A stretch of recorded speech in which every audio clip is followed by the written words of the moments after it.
नमस्कार दोस्तों, आप सभी का स्वागत है कबीर अमृतवाणी की इस सभा में। कबीर अमृतवाणी की सभा में सभी का स्वागत है क्योंकि ये ज्ञान की सभा है।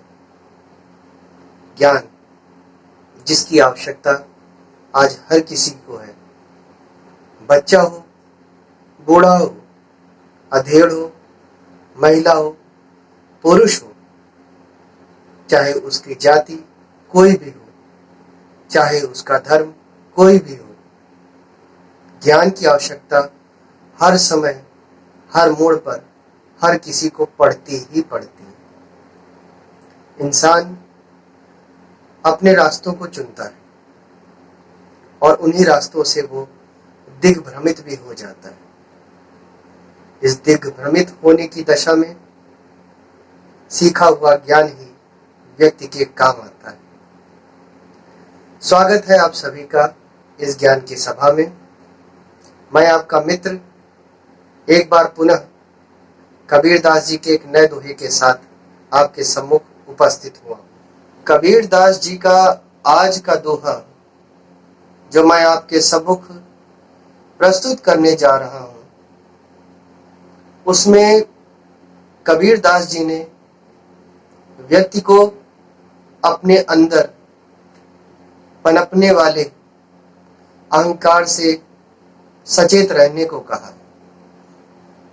आज का दोहा कुछ इस प्रकार से है। कबीरदास जी कहते हैं कि कबीरा गर्व न कीजिए, कबीरा गर्व न कीजिए, अस जौवन की आस। कबीरा गर्व न कीजिए, अस जौवन की आस। टेसु फूल दिवस दस, टेसु फूल दिवस दस, खंखर भया पलास।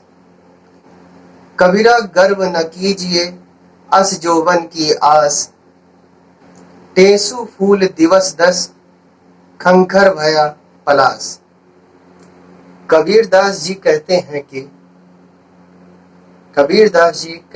कि मनुष्य को अपने संपूर्ण जीवन काल में कभी भी किसी भी बात पर गर्व नहीं करना चाहिए। गर्व यानी अहंकार। इस संसार में जन्म लेने से पहले भगवान यानी ईश्वर प्रत्येक व्यक्ति को किसी विशेषता के साथ ही इस संसार में भेजता है। यह विशेषता व्यक्ति की खूबी होती है। इन्हीं के सहारे व्यक्ति जाना जाता है, व्यक्ति पहचाना जाता है।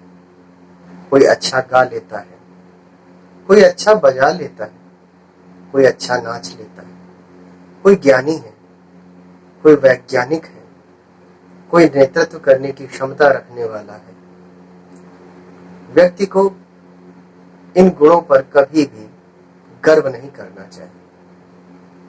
कबीरदास जी इसी की ओर इंगित करते हैं।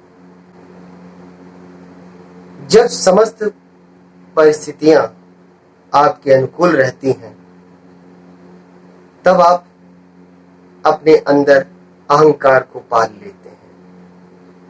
समझने लगते हैं कि इस संसार में ऐसे गुणों को रखने वाला कोई और है ही नहीं। इन गुणों को धारण करने वाला संसार में केवल वही है।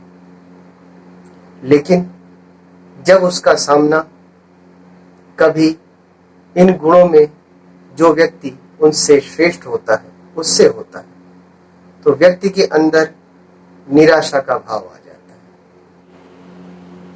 कभी कभी समय के साथ साथ ये खूबी, आपकी विशेषता आपका साथ छोड़ने लगती है। जब इनका साथ आपसे दूर होने लगता है तो आप निराश होने लगते हैं, आप हतोत्साही होने लगते हैं और ना जाने किस अकेलेपन में चले जाते हैं। जिस प्रकार टेसू का फूल कुछ दिनों तक जब खिला रहता है तो बड़ा ही आकर्षक लगता है, लेकिन कुछ दिनों के पश्चात पलाश के फूल बिखर जाते हैं और वो अपना ऐश्वर्य और अपना तेज दोनों ही खो देते हैं। वो मनुष्य कभी भी अपना तेज नहीं खो सकता। वो मनुष्य कभी भी अपना तेज नहीं खो सकता जो प्रत्येक परिस्थिति में अपने आप को एक जैसा ही रखता है। परिस्थितियां उसके अनुकूल हैं तो भी वो वैसा ही है, और परिस्थितियां उसके प्रतिकूल हैं तो भी वो वैसा ही है। शायद कबीरदास जी अपने इस दोहे में यही स्पष्ट करना चाहते हैं। आशा करता हूं आज का दोहा आपको बहुत पसंद आया होगा और दोहे के साथ साथ मेरा स्पष्टीकरण भी आपको पसंद आया होगा।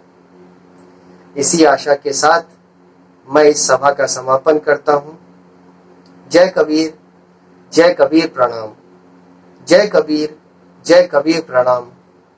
धन्यवाद।